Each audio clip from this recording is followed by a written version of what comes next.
Well, good evening, ladies and gentlemen. We're out here once again for one purpose, and one purpose only. We have an agenda, that is to share with you the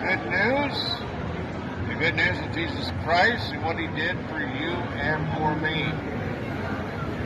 Paul declares to the Corinthian church, "Behold, I share with you the good news, the gospel, which you have received, in which you stand, by which also you are being saved, if you hold fast to that word which I preached to you." Well, the gospel is so clear that you can't mistake it. He goes ahead and shares exactly what he means. This is the gospel, he says, that Christ died for your sins, and that he was buried, and on the third day rose again from the dead, according to the scriptures.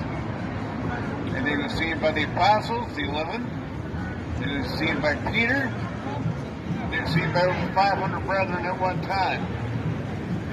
Now, of course, some people say, well, it's just a hallucination. He never really died. Well, no historical document has ever been turned up to say that they never recovered the body. And the Pharisees certainly knew where the body was, because they were the ones that sealed the tomb.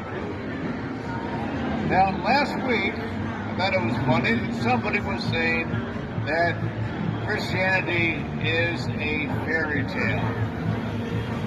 Well, kind of hard to write so many books against a fairy tale. I mean, there are so many books written about Jesus Christ that any other person throughout history, Jesus Christ lived the perfect life in your place. He died, and on the third day he rose again from the dead, forever defeating sin and death. God became a man. In other words, he had to become a man in order to pay the penalty that you and I deserve.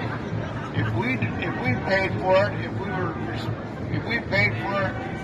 we would pay with our life. We would be forever separated from God because of our sin. But God is not willing that any should perish, but that all should come to repentance.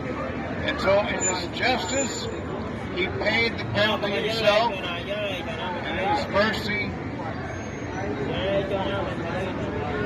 he gives to every single person who believes in his Son, Jesus Christ.